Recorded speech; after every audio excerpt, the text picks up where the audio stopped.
परिवार में आई आर्थिक समस्या के चलते बहुत सी बार हमें तत्काल पैसों की जरूरत पड़ सकती है। ऐसी स्थिति से निपटने के लिए दोस्त या परिवार के किसी रिश्तेदार की मदद लेनी चाहिए या बैंक से लोन लेकर इन पैसों का अरेंजमेंट किया जाए। इन दोनों रास्तों में से क्या बेहतर है, ये एक बड़ा सवाल हो सकता है। और यदि आपके मन में भी यही सवाल है तो आपको रिश्तेदारों से पैसा लेने से पहले इसके सभी पहलुओं के बारे में अच्छे से विचार करना बहुत ज़रूरी है। आज हम इसी टॉपिक पे बात करने वाले हैं, तो बिना देर किए आज का वीडियो शुरू करते हैं। हेलो दोस्तों, मेरा नाम है मंगलेश, आप हैं हमारे चैनल पर नो बकवास ओनली फाइनेंस। तो चलिए आगे बढ़ते हैं।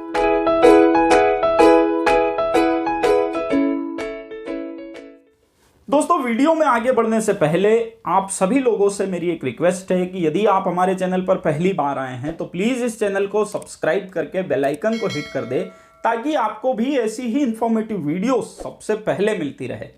दोस्तों, रिश्तेदारों से पैसा उधार लेने के कुछ अच्छे पक्ष हैं तो वहीं कुछ खराब पक्ष भी हैं। सबसे पहले हम बात करते हैं रिश्तेदारों से पैसा लेने के 3 अच्छे पक्षों की। सबसे पहला पक्ष है कि आपको बिना या कम ब्याज पर पैसा उपलब्ध हो सकता है। जी हाँ दोस्तों, अगर आपने अपने करीबी रिश्तेदारों से अच्छे संबंध बना रखे हैं और आपने कभी भी उनसे पैसों से जुड़ी मदद नहीं मांगी है तो हो सकता है कि वे आपको बिना ब्याज के पैसे उधार दे दे।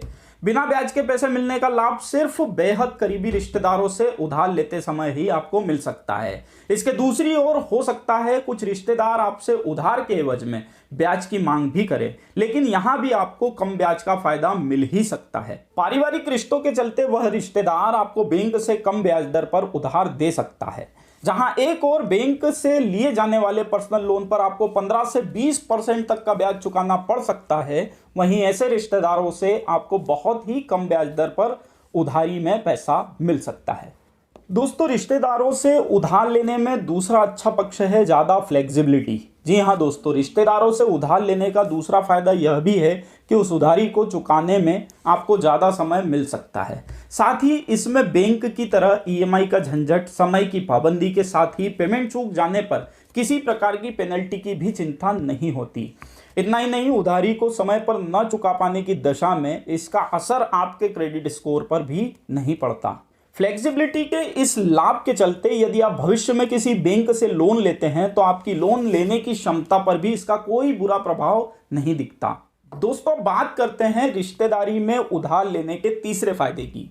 तो दोस्तों, रिश्तेदार से उधार पैसा लेने का तीसरा बड़ा फायदा है कि बिना किसी प्रोसेस के लोन मिल जाना। हाँ दोस्तों, रिश्तेदार या किसी दोस्त से लोन के रूप में पैसा लेने की प्रक्रिया न केवल आसान होती है बल्कि इस तरह के ट्रांजैक्शन में किसी भी प्रकार के डॉक्यूमेंटेशन की ज़रूरत भी नहीं होती।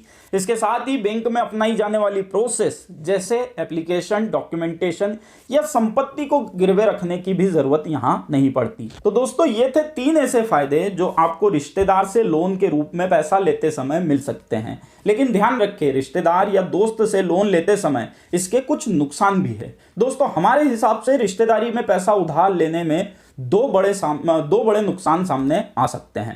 पहला है किसी प्रकार की कोई टैक्स की छूट न मिलना और दूसरा है रिश्तों में भारी खटास की संभावना।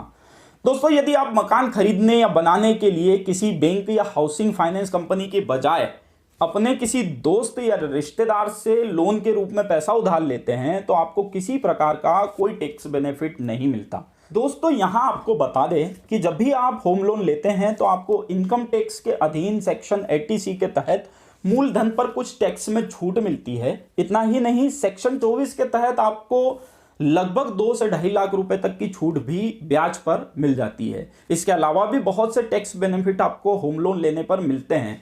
जहां एक और टैक्स की कोई छूट न मिल पाना रिश्तेदारी में उधारी का बड़ा नुकसान है, वहीं दूसरी ओर रिश्तेदारी में पैसा लेने से रिश्तों में खटास या अनबन का जोखिम भी बना रहता है, क्योंकि जब बात पैसों की हो तो रिश्तेदारी में पैसा लेकर गलत फायदा उठाया जा सकता है।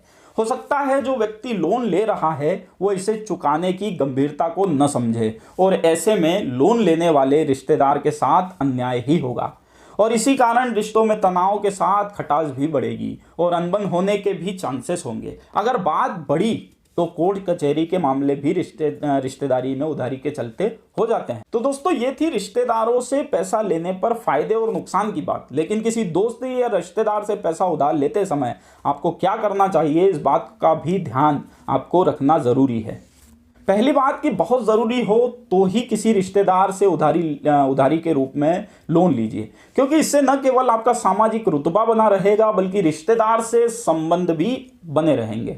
दूसरी बात, यदि आपको रिश्तेदार से पैसा उधार लेना ही पड़े तो उतना ही उधार लिया जाना चाहिए जितना आप उसे चुका सकते हैं। तीसरी बात, जो आपको रिश्तेदारी में पैसा उधार लेते समय ध्यान रखना ज़रूरी है वो है रिश्तेदारी में तनाव से बचने के लिए लोन लेते समय उसकी सभी शर्तों को लिखित रूप देना चाहिए। इससे न केवल आप पर उधारी चुकाने की बाध्यता होगी बल्कि रिश्तेदारी में पैसों को लेकर किसी प्रकार में भविष्य में अनबन के भी चांसेस कम होंगे।